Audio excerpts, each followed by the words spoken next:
All Hit Radio.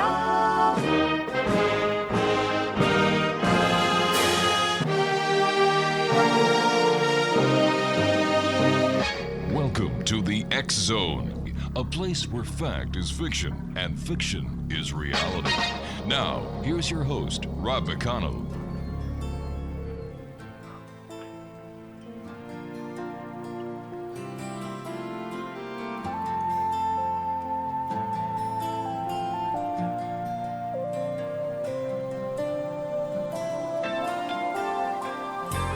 Stuck on you. Got this feeling down deep in my soul that I just can't lose. Guess I'm on my way. Needing a friend. And the way I feel now, I guess I'll be with you till the end. Guess I'm on my way. Mighty glad you stayed. And welcome back to Hour 2 of tonight's X Zone, coming to you on the X Zone Broadcast Network and on your hometown radio, Classic 1220. Stream at classic1220.ca.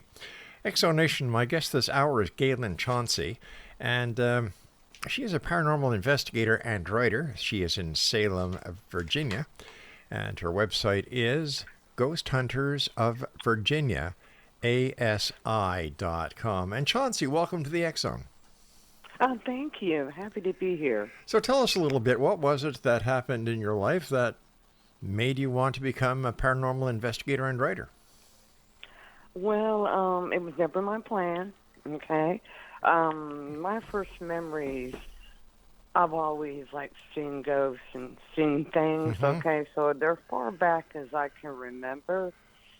And growing up in the 70s, not a lot of TV shows. The internet didn't exist. Yeah. The library books were useless. So it was something I had to adapt to. On me, I have a twin sister, so both of us had to adapt to it. And that is the reason I got more into the paranormal as I got older, because I thought if I got older and turned 18, people would take me seriously as an adult. And believe me, and that wasn't the case.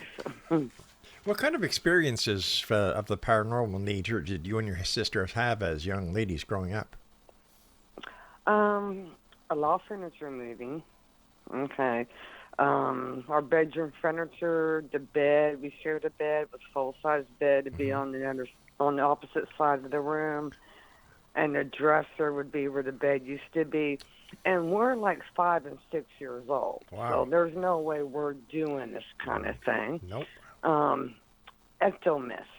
Okay, you've all seen the movie, I'm sure, out there, Ghostbusters. Okay. And as a child, I didn't understand the term, so we called them giant spider webs. It was just the closest thing that we can think of in our small minds. And so we experienced a lot of that. What really helped us was my mom. I'll give her some credit because she must have seen something while we were growing up or experienced something, but she had always told me, she goes, ghosts can't touch things. So if they can't touch you, they can't hurt you. And that worked for several years until I found out that wasn't the truth. So have ghosts actually touched you and hurt you? Yes. Okay. They do a lot of pushing, throw things at you, weird stuff like that. And then you would see them because for us, they were different. They were what we called the shadows. All right. And you only saw them on the wall. And it just was a shadow of a person. And we said they lived within the walls, okay? And then you have what we called really a fog person, because at the time, that's all we can think of where it was translucent. You can see through them. And just bits of them, and they just look like fog, but you can see it as a person. Okay, now these shadow people, did they only come out at night or did they come out during the day as well? No, they like to come out at night. I don't remember because it was really a long time ago, but they used to whisper things, and it wasn't good, and they used to whisper, I would assume it was bad things because we didn't like what they said. So as soon as our head hit the pillow, they would come out and start whispering toward us. The transparent ones never said anything.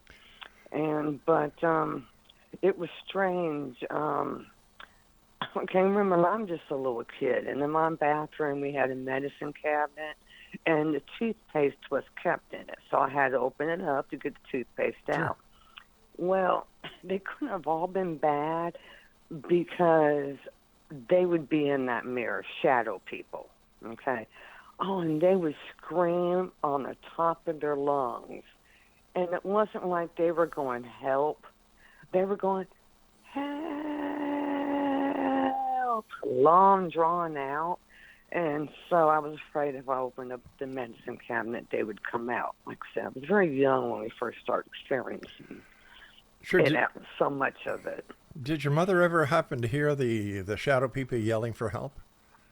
No, not that she would ever admit to us. I mean, both my mother and father were really, truly, they made up excuses that it was something we did, even though there was no way we could have done it. Moving furniture. My mother collected music boxes, and she had about 20 of them in a case with doors hanging up on the wall. And my sister and I couldn't even reach it, too. And you can never touch her music boxes. And one Saturday morning, we were all sitting there watching cartoons. My mom and dad sitting there, and me and my sister watching cartoons. And all of a sudden, all at once, all those music boxes just started playing. Oh, my gosh. And when you listen to that many music boxes going off at once, it was really dark and scary sounding. It didn't sound pretty like one would do. And so my dad starts yelling at us, saying that we shouldn't have messed with her music boxes, and we're just dumbfounded going, well, don't they wind up? How could they all go out at the same time? In the middle of him yelling at us, they all stopped at once. So what did your dad do with that? Don't play with the music boxes. That was the end of it. Now, did your mom have any interest in the paranormal? Not that I was aware of. I think a lot of it that, she was on our defense a couple of times, and for her to talk to me about saying that ghosts can't hurt me, years later, my mom died, a long time ago. But years later, I knew she must have known something to give me that kind of advice, Yeah. And so I know that she saw something, she experienced something, but was on my dad's side the entire time. Now you're in Salem, Virginia, and that's pretty spooky, scary place, isn't it? You got that right. I had no idea. Okay. It's like night and day sometimes where I'm from, California. And here, because California, we had a few old ghost towns, but in reality, the United States didn't start in California, it started in the East. So the history of being in the East, and you're going back to the 1500s, and it was a lot more ghosts than I was used to seeing in one area at a time. There's definitely more ghosts. How did your friends at school? Did you talk to your friends at school, and what did they say? Yes, I did, but they were as dumbfounded as we were. Nobody could explain it. And we lived with it for years. As we were getting older, this was just, like I said, because we moved in a house when I was like 5. Right. Okay, and right before 5, when I turned 5, is when I could see stuff and finally actually talk and try to explain what I was seeing. Okay, and then when we moved into the house, I'd never seen so many ghosts in one house. And I didn't know why there were so many there. I've just seen ghosts in homes, but not like this. And my sister and I were not afraid because we weren't. I wasn't afraid about any boogeyman in the closet or anything like that. But that one experience, it changed everything, and it was just it changed my world. It made me really look at 12 years old what I was dealing with, because I realized I was on my own. Why do you think you and your sister were targeted by these unseen entities if nobody else in the house had any inkling that they were there? Exactly. Well, I do know that many years later, that experience freaked my grandmother out so much that she ended up researching the house, okay? And the house was built in the 1920s. And she said at the time, the man who built the house, things were very expensive, people were poor. A mausoleum had burnt down, okay? So what he did was there was pieces of the wood of that mausoleum left over. So they sold them. What was left over, he hauled it and used all those materials building that house. So, and to this day, these people that live there are having the exact same experiences that I had. So once you moved away from that home, all the paranormal activity stopped in your life? No, it wasn't like we just moved out. My sister and I, like I said, we were used to go, so we weren't. You just get used to them, so you're not afraid anymore. And so one night we slept in the same bed, and we were 12 years old, and she woke me up. She said something grabbed her and was pulling her underneath the bed, and it's pitch dark. Right. And I laughed. I said, "No, you didn't. You fell out of bed." So I get my arms around her, underneath her arms, and went to pull her up. Okay, listen, Gaylen. Well, when I went to pull... Gaylen, we're going to have a bit of a cliffhanger here because I have to go to a commercial break, so please stand by. Boy. Exonation. I won't go anywhere. Okay, please.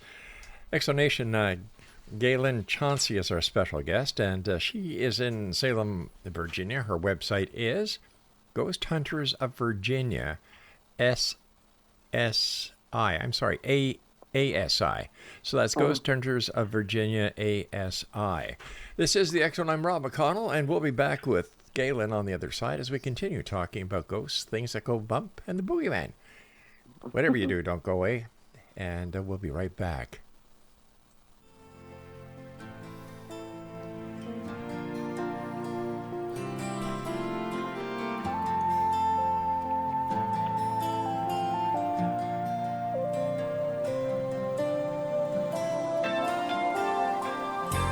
Stuck on you.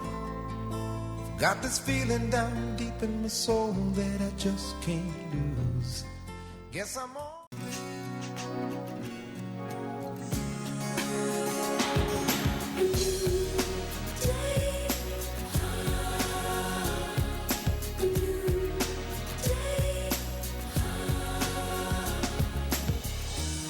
I was waiting for so long for a miracle to come.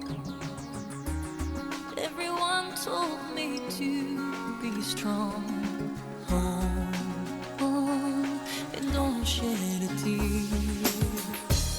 Through the darkness and good times, I knew I'd make it through.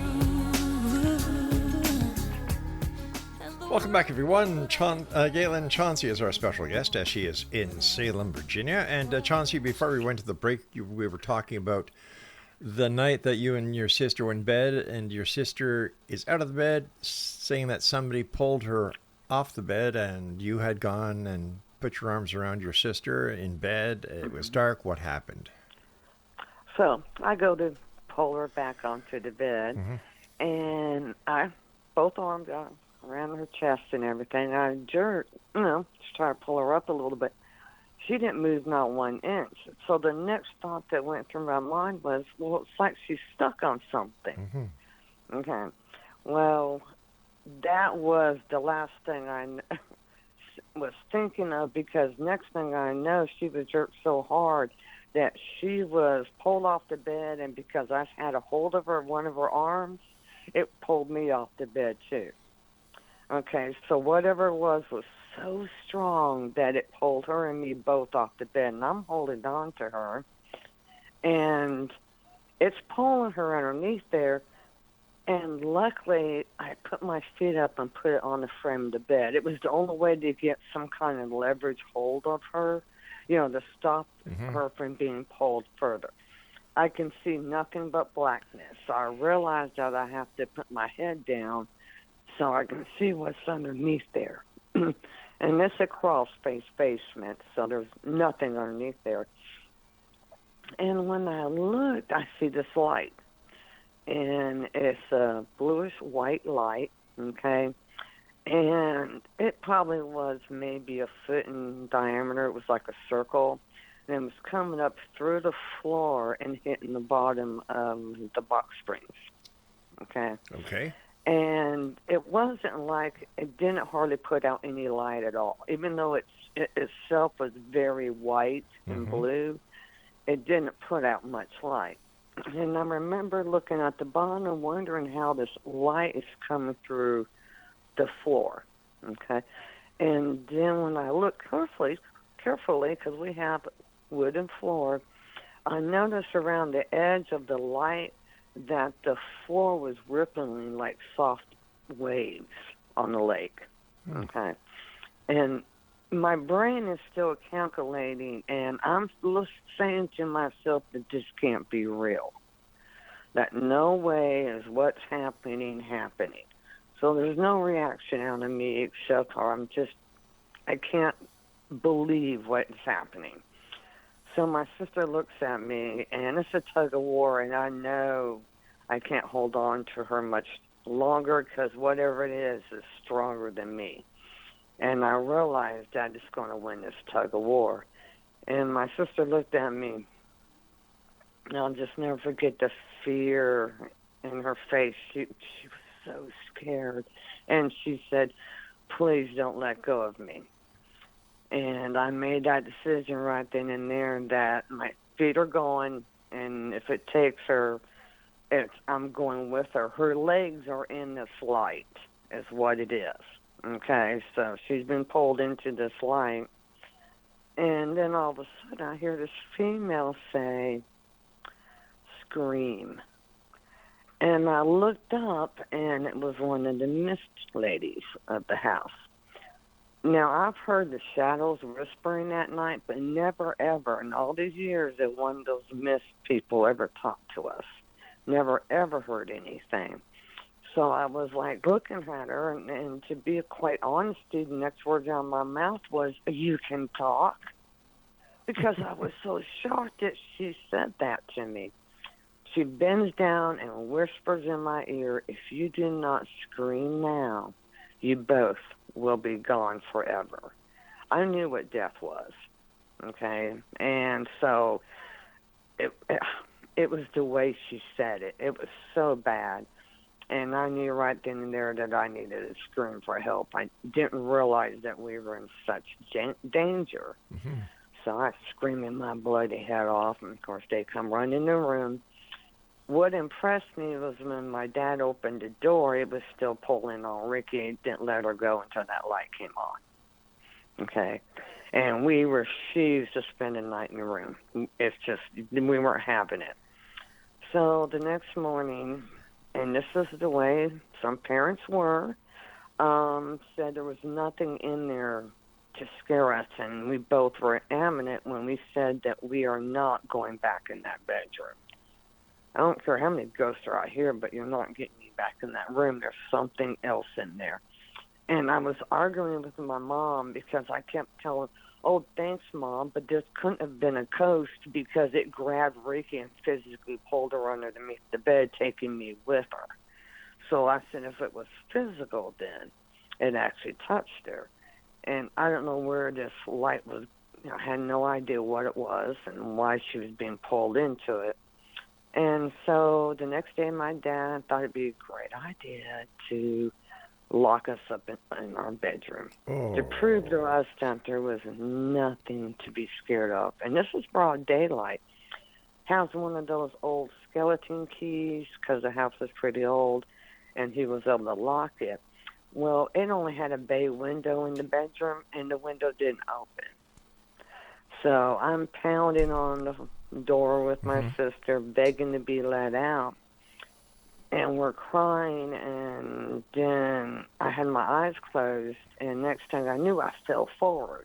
And when I fell forward, I skinned up my knees and my hands, and I didn't know what was going on. I opened up my eyes, and we were on the street in front of our house.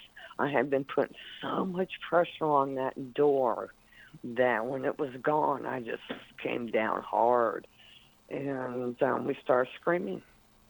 And my dad hadn't even finished walking down the hallway to sit in the living room. They're out there freaking out, going, "How did you get outside? How did you get outside?" And we're saying, "We don't know. We don't know." And the door's locked, and the window can't be open. There's no secret doorways. And you're talking seconds, not even a minute had gone by. Well, I don't know what my mom said to my dad, but we never went back to that house. The whole family did. We stayed with my grandparents until about a month until they could find a new place. Why did your dad lock you and your sister in that room if you told him what had happened, and he must have obviously known you were afraid? Yeah, but he thought we were afraid of nothing. He just didn't believe in that stuff at all, okay? And so it was, when you have a parent, especially when as a young child it was harder, but it became easier as we grew older to articulate what we were saying, So I'm sure as a small child, a lot of it just didn't make sense, the words, because I had zero experience. I was so young, and so was my sister. But my sister, you cannot mention the word paranormal. You cannot drive by that house without her breaking down. Oh. That fear is so instant with her. I've gone to the back. But and that's when I learned that the only person that was going to be looking out for the two of us would have to be me, because my sister fell apart. I wasn't the one that was grabbed. You know what I mean? I think her fear level was a whole lot higher than mine was.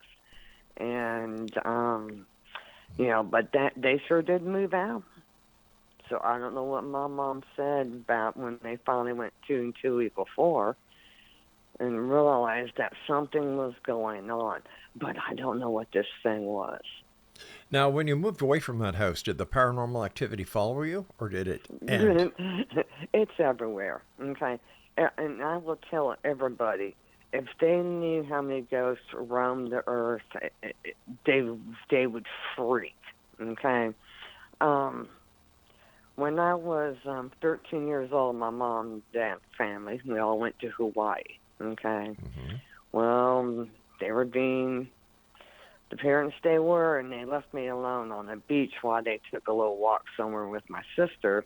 And I'm in the ocean, and I realized I got caught out on the tide, sunset. My mistake was my bad. And I tried as I might. I could not swim back to shore. The ocean, I was just going further and further out. Yeah, the riptides in Hawaii are really bad. Yeah. I was an excellent swimmer. They were just not thinking I'd take care of myself. And I could float on my back very well. So I thought, well, I'll float on my back, and I'm going to drown, and I just hope it's not too painful. I was cool as a cucumber.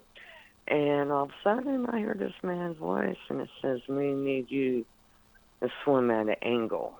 And that's when I sat back up, and I saw this guy wearing a uniform. It was some type of military uniform, and he was wearing a hat, and I couldn't understand how the hat was staying on his head because of the waves. All right, they're knocking me all over the place. So, and I said, "What do you mean?" And he used his hand and put it at an angle and said, "Swim at an angle." And then when I went to stop, he just told me, nope, don't stop, keep going, encouraged me every step of the way, and I made it to shore. So I realized after what happened at that house and then with this ghost here, well, wait a minute, not all of them can be scary. You Wow. know, that they are ones that really do care about you and want to help you. And so I asked, that helped me a lot to make me realize that, there are good ghosts out there. And many people are helping, they just don't know it. Did you ever find out who that ghost was, who saved you in uniform? No. I just knew he was in some type of military uniform. Never did find, because I just hope he's still not there. I can never help him, but my way of helping him is to help other ghosts. Because when I help somebody that is dealing with something in their home, it's not just about helping the client, it's about helping that ghost. Stand by. We've got to take our next break. We'll be right back. And X Zone Nation, our guest this hour is GAYLEN CHAUNCEY. She's in Salem, Virginia. And if you'd like to find out more about Chauncey, I'm going to give you her website right now. It's www.ghosthuntersofvirginia.asi. And we'll be back on the other side as the X Zone continues from our broadcast center and studios in St. Catharines, Ontario, Canada, on your hometown radio, Classic 1220, streaming 1220.ca. I'm Rob McConnell. Don't go away.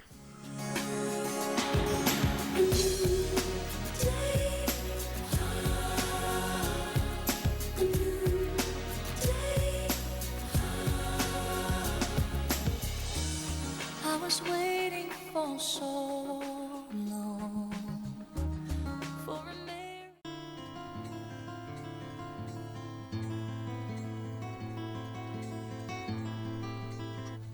It's not my way to love you just when no one's looking. It's not my way to take your hand if I'm not sure. It's not my way to let you see what's going on inside of me. When it's love you won't be needing, you're not free. Please stop pulling at my sleeve if you're just playing. If you won't take the things you make me wanna give. I never cared too much for games, and this one's driving me insane. You're not half as free to wander as you claim. But I'm easy. Yeah, I'm easy. And welcome back, everyone. GAYLEN CHAUNCEY is our special guest. And GAYLEN, do you and your sister, or do you do any paranormal investigations now? Yes, I still do. Oh, yes. I do private one, for, of course, for any client or any customer, I should say. I still go to very public places like Waverly Hills in Kentucky, the Haunted Sanatorium, even prisons that are haunted. The reason why I do this, it keeps my skills up. Okay. And I'm always doing that. Now, what skills are you talking about, keeping your skills up? Well, what this is seeing. I need to be able to see. I'm very cautious about trying to let something get too near me, okay? What I do, if I can't see them, I feel for them. Now, this is not sensing something. This is actually feeling for it. And for it to work, I actually have to be in the same room with them. I can't be in a room downstairs and feel it upstairs. They've got to be at least 6 feet close to me. And I use my hands. And to me, when you go to the ocean, you put your hand in the water, you can feel the water waves. You can't see them, but you can feel it. That's what it feels like to me. Is this air is very, very cold, and it feels like my hands being hit by little ripples of air. You said that you went to Waverly. What did you find there? A lot of ghosts. Okay, I went there because I went there with an actually old tape deck. Okay, because back in the ghost hunting days, that's what we had before digital came out. Mm-hmm. And so a friend of mine wanted me to go up there and check it out with a digital recorder. So I went up there. And so he gave him what he wanted. Here was these EVP files. And I went with a group, about 10 of us. And he said, "Where's the little girl coming from?" I said, "I know. She's actually on the first floor." And she says, "Wait for me," laughing and skipping. Then you can hear us walking upstairs. And she goes, "Don't leave me behind." There are no children there, and they're not allowed on private investigations. And so that really freaked him out to hear the children. But he kept saying that there were all these voices saying, "Come on." And I said, "Yes, I heard so many of them, I was getting tired of it." You know, because when I was listening to it, I could hear it. So he came to one day and he says, "I need you to realize something, that I used a voice analyzer to check for different voice patterns." And he said, "I could identify yours and 6 others, and they're all saying, 'Come on.' And the system is telling me these are all different voice patterns." Wow. Which meant that you had to be surrounded by ghosts. And I went, "Yeah, there's a lot of ghosts there, so of course." But he was freaked out. And I just was very calm about it because, you know, it does take a lot to take me down, but to be all honesty, they can. I might stand up against a girl in one fight on my own, maybe 2 girls, but the more they are, the harder it is for me to defend myself. So sometimes I have to be careful. But my ability is, if I read that there's anything wrong, anything, and my whole team knows that, if I say run, you either better be in front of me running or right behind me running, because I'm not going to wait for you.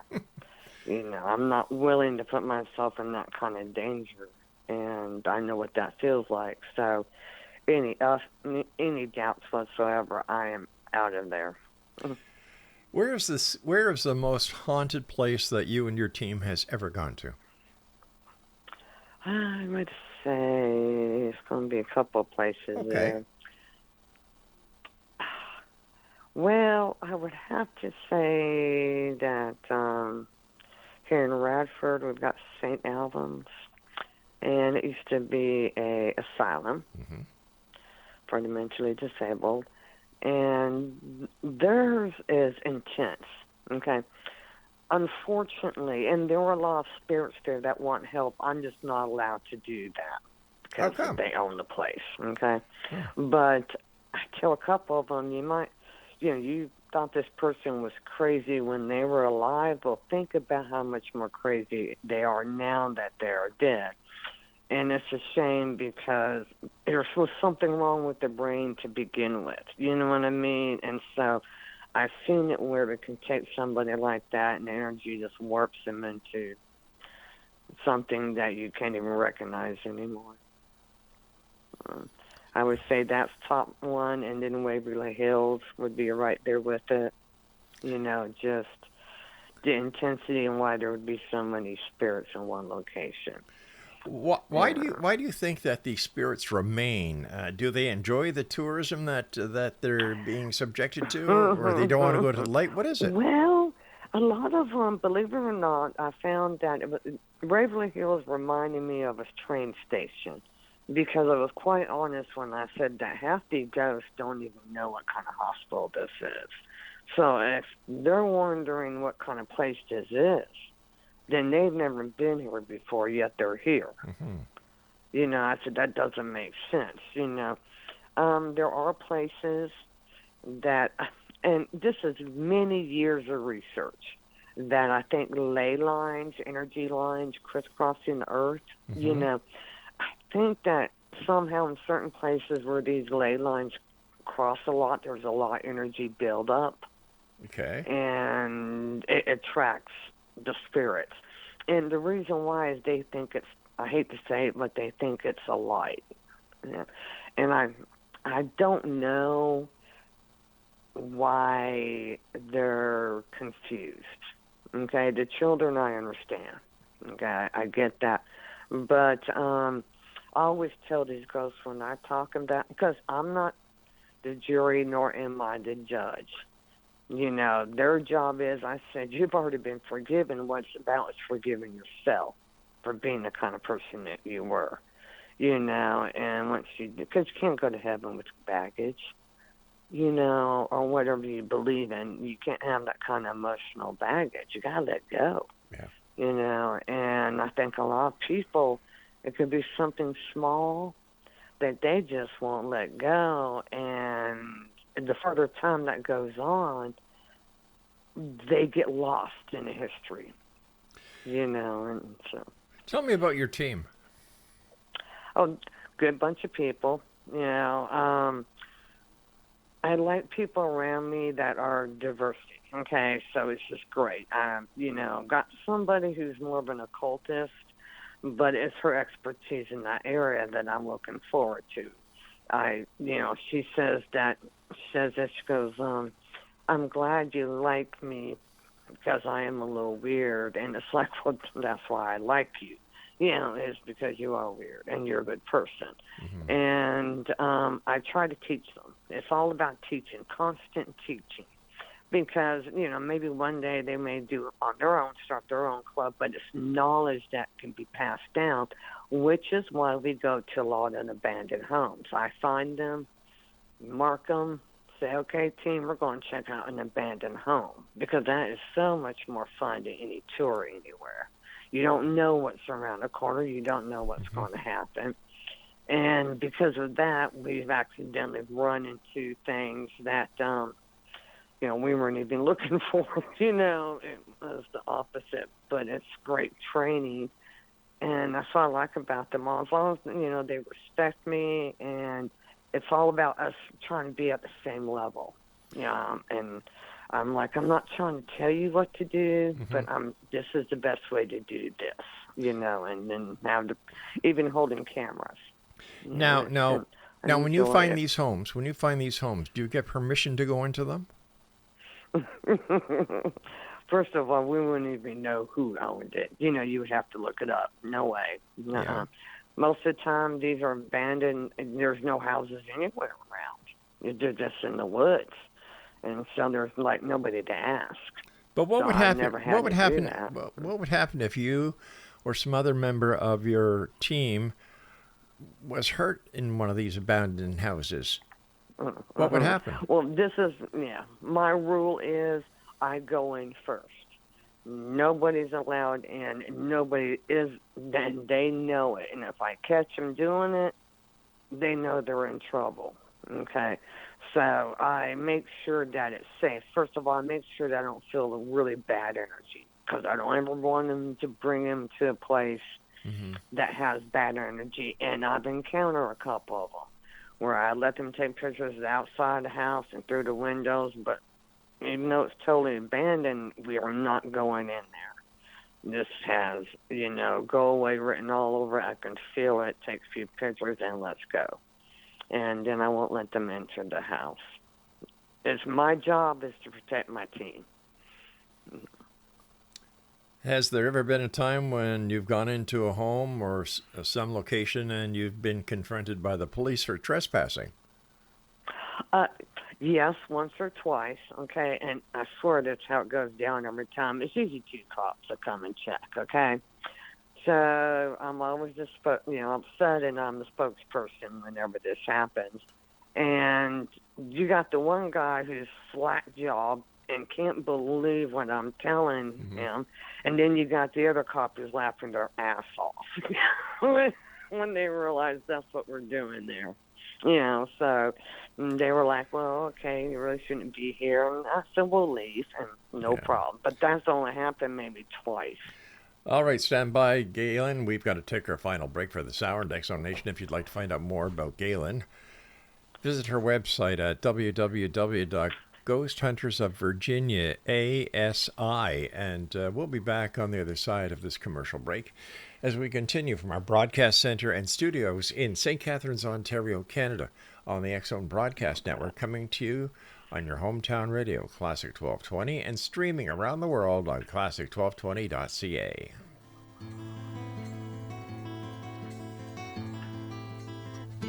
It's not my way to love you just when no one's looking. It's not my way to take your hand if I'm not sure. It's not my way to let you see what's going on inside of me. When it's love you won't be needing, you're not free.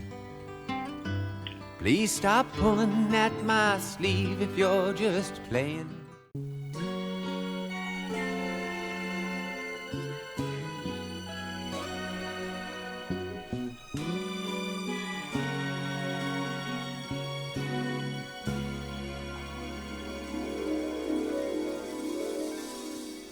I like dreaming, 'cause dreaming can make you mine. I like dreaming, closing my eyes and feeling fine. When the lights go down, I'm holding you so tight. Got you in my arms and it's paradise till the morning light. I see us on the shore beneath the bright sunshine. GAYLEN Chauncey is our guest this hour. And GAYLEN, thanks very much for joining us. And Oh, my pleasure. what kind of equipment do you and your team use when you go out to do these investigations? I tell everybody that you just need a camera. I'm not talking about your iPhone. You know, put a little bit of money to a decent camera, okay, with lens that can do long shots. And if you have a video camera, that's great, and a voice recorder. That's all you need. And I remind everybody that you got two hands, okay? So you got to do with what you're holding with. So that's why you need a team. I need somebody holding the camera. I need somebody holding the voice recorder, you know, and somebody holding the camera as you walk around and peek around and make sure everything is okay before you let them go on any further. So you don't need all this fancy equipment that you see on TV. It's great to have these toys, but it's not needed. If they want to talk to you because you're not catching their voices by accident, they will only talk to you if they want to. Okay? It's the same with pictures and video. You might, luckily, 1 out of a million might be a accident. Okay? But most of the time, if you just, and what's wonderful about the digital age, listen, I had to do 35 millimeters, and you know how expensive it was to get a roll of film developed and get the whole set, and you pay for it, and it cost me $30, and there'd be not one picture I could use. Yeah. Okay, so now I can just erase and then print out only what I want. Big difference. Speaking about technology, what do you think, or what is your opinion of orbs? Orbs, well, they exist because my sister and I saw them everywhere inside the house. Okay, so they zoom by very quickly, usually different colors, and they're all light colors. But I was in Las Vegas a few years back, and I was visiting family, and I was staying at the Luxor Hotel, so I was waiting for my car to come around so I can leave. And I heard something, and it sounded electrical. And it was very loud. This place is rocking, okay? People are being let out in taxis and cars. It's just, you know, rocking. And I look up, and I see this orb, and it was about the size of a VW. Okay. And I see it come down part of the hotel and went across where the parking lot was. And I'm sitting traveling down. I'm watching this, and this is what I noticed, that nobody looked up. It was above their heads, a couple of feet above their heads, and I watched these people come out of taxis with their luggage, so I knew they were just checking in. They not once looked up at it, not at the noise, not at the orb. And out of all the pictures I got it on the last picture. So when people say plasma balls, but I said, yeah, but nobody else saw it. And I was with my aunt, and I was trying to point it out to her, and she saw nothing. You know, yeah, I can see it clear as day. Why do you think that you have this ability and others don't? I don't know. Maybe part of it's because I'm a twin. You know, that might have something to do with it. At that young age, that what I knew at 12 years old was to use my radar. You know, the sense that, you know, the feeling of something nearby. Because at the time I thought it was whatever grabbed Ricky was there, because maybe there were too many ghosts in one house. It was the only explanation I can come up with. But years later, I realized that's not true. Okay?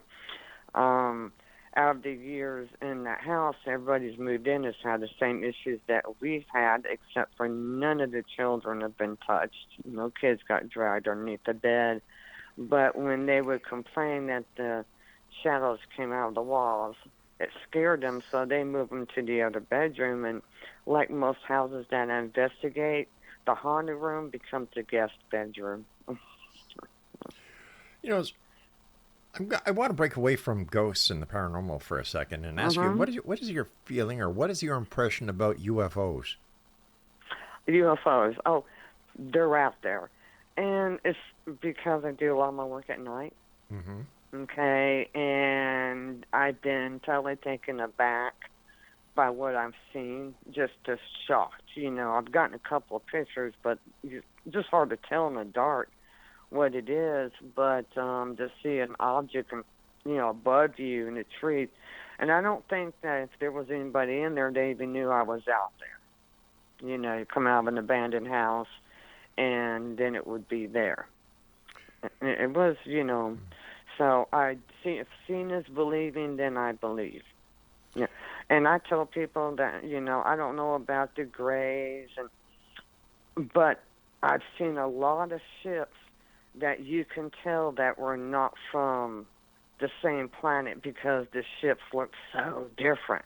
You know what I mean? That if it was like us, the Air Force, the Army, you know, the planes kind of look alike and helicopters kind of look alike. But these ships, they would be so different. And I was amazed how many of them are out there. Why do you think they're here? I don't know. I think that part of it is, energy. You know, like Earth is an electrical grid. Does that make sense? There's ley lines. I know that there's, you know, just a lot of history that's lost that might explain it. But my father-in-law is deceased, and he worked for the NSA. Okay, and his son, who I'm married to, he was never allowed to talk about his work. They were never allowed to ask him what he did. They just knew he worked at the NSA.